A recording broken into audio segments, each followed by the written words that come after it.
कि आज जिस प्रकार से दुनिया की राजनीति चल रहा है, खास करके जो आर्थिक एक प्रकार से प्रतिस्पर्धा है, या फिर अपने देश या अपने देश में बने हुए वस्तुओं को कैसे दुनिया के देशों में हम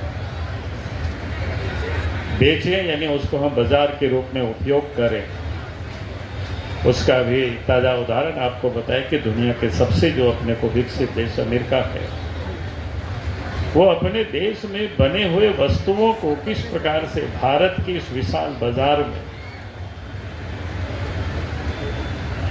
लाने की कोशिश कर रहे हैं, और उसके लिए तरह तरह की अपने देशों में वो टैरिफ लगा रहे हैं। तो भाई कोई भी देश को अपने देश में सामान नहीं आवे, उसके लिए टैरिफ लगा, उसमें कोई किसी को कोई दिक्कतें नहीं आएगी, क्योंकि हम भी हमारे अपने देश के वस्तुओं को संरक्षित करने के लिए, यहाँ के लोगों को रोजगार देने के लिए, यहाँ के उद्योग धंधे फले फूले, उसके लिए हम भी कोई बाहर से वस्तु आवे नहीं, उसके लिए भी भारत सरकार, यहाँ की सरकार भी टैरिफ लगाएगी। और आपने देखा कि कुछ दिन पहले देश के प्रधानमंत्री नरेंद्र मोदी जी ने भी रट करके कहा कभी अपने देश के किसानों के हित में, अपने देश के मजदूरों के, उद्यमों के, एमएसएमई के हित में हम एक चट्टान की तरह खड़े। तो कहने का अर्थ है कि आज दुनिया में जिस प्रकार की प्रतिस्पर्धा कर रही है, और देश के प्रधानमंत्री नरेंद्र मोदी जी कहते भी हैं कि सबका साथ, सबका विकास, सबका विश्वास और सबका प्रयास। हमारे सामने गोल पॉइंट भी तय किया कि भाई हमारे सामने अगर कोई लक्ष्य नहीं हो कि हमें जाना कहाँ है, अगर ये हम तय नहीं करेंगे को सामर्थ्य कैसे बना पाएंगे।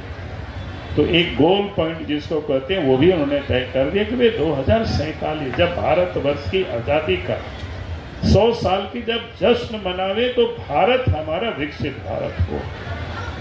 विकसित भारत का मतलब इतना ही मैं समझता हूँ कि भाई हमारी जो उपयोग की जो वस्तुएं हैं, हम देश में बना हुए आत्मनिर्भर बने, हम दूसरों के ऊपर जो हमारी निर्भरता है वो समाप्त हो, तभी ये देश विकसित भारत बन सकता है।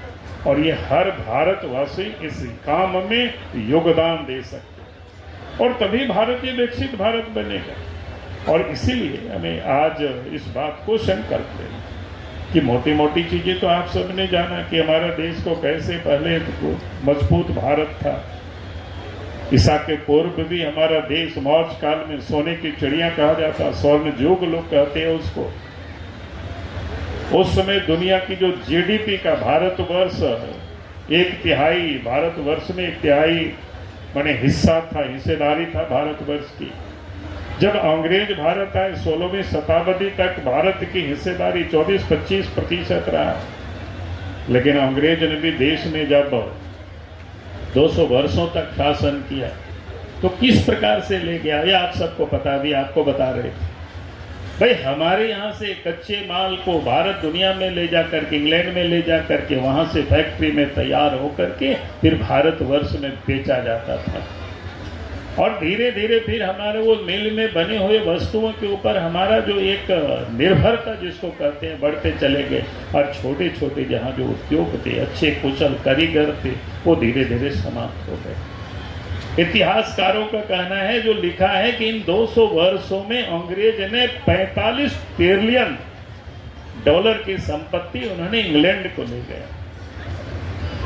यानी आप सोच सकते हो भारत की जितनी संपन्नता थी, और मैं तो ये कहता हूँ कि भाई संपन्नता थी, सोने की चिड़िया थी, तभी तो दुनिया की आक्रांता भारतवर्ष को लूटने आए।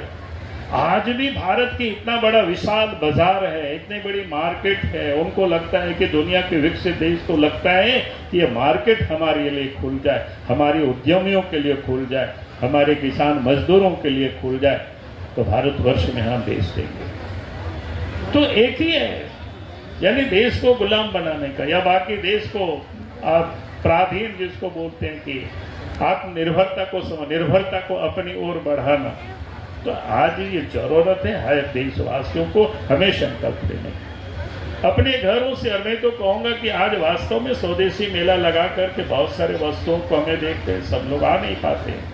जो नहीं आए, हम यहाँ उपस्थित हैं, कम से कम आने वाले दीपावली का समय है, छठ का समय है, काली पूजा है, सब पूजा हम सब बनाते हैं। उस समय आप देखे होंगे कि हमारी स्वदेशी वस्तु, जैसे मैं कहता हूँ कि दीपावली का इस समय हम अपने आस पड़ोस के लोगों को बताओ यार, इस समय जो दीप आप जलाएं तो स्वदेशी ही जलाना, झालर भी लगाते हैं तो हमें स्वदेशी ही लगाना। अगर ये हम आग्रह करते हैं उनको, और हम सब अगर आस पड़ोस के लोगों को कहें कि भैया आप कौन लगा रहे हैं, स्वदेशी लगाना, देख करके लगाना।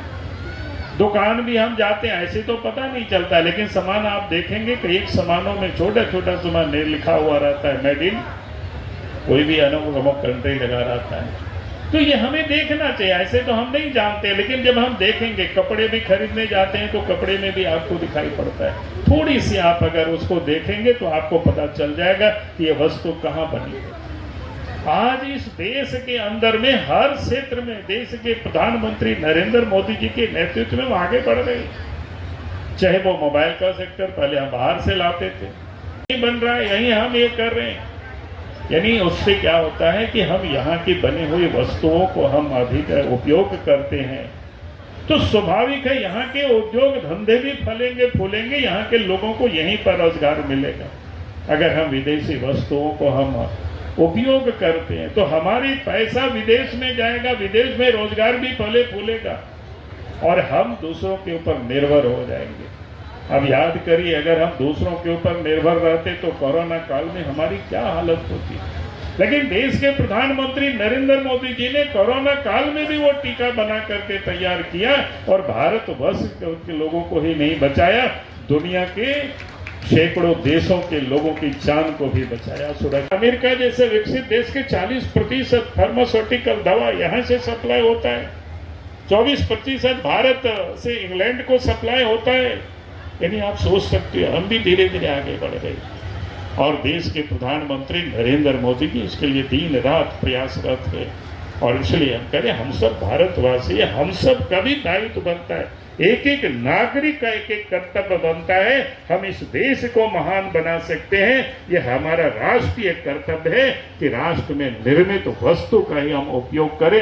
इस प्रकार की भाव को एक एक लोगों के दिलों में जगाना है, एक एक घर तक, एक एक घर घर तक इस स्वदेशी का नारा को हमें पहुंचाना है। और नारा ही नहीं, मैंने कहा ही कहे कि भाई आप जितनी स्वदेशी वस्तुओं को रखें, आज जगह जगह पर आप देखेंगे कि स्वदेशी की दुकानों में मिलता है, लेकिन हम कह रहे हैं कि हर दुकानदारों से बात करें कि भैया दैनिक उपयोग की जितनी भी वस्तु है तुम स्वदेशी वस्तु को रखो। अगर आप दूसरे भी वस्तु रख रहे हैं तो लिख दीजिए कि ये स्वदेशी वस्तु इस साइड में बाहर की वस्तु है। जिसको पसंद होगा ग्राहक वो लेंगे, लेकिन हम सब अगर थोड़ी सी मेहनत करेंगे, थोड़ी सी परिश्रम करेंगे, भाई दैनिक उपयोग की तो जितनी भी वस्तुएं हैं वो हम स्वदेशी ही उपयोग कर सकते हैं। उसमें कहीं कोई आज की तारीख में मैं कह सकता हूँ क्वालिटी के मामले में कोई कमी या कंप्रोमाइज नहीं है। आज हमारे ही कपड़े लते विदेश जाता है, क्योंकि मैं इसलिए कह रहा हूँ कि एक बार हम जब भारत सरकार में मंत्री हुआ करते थे तो हम गए थे क्या कहते हैं 98-99 में नैरोबी गए थे, केनिया गए थे।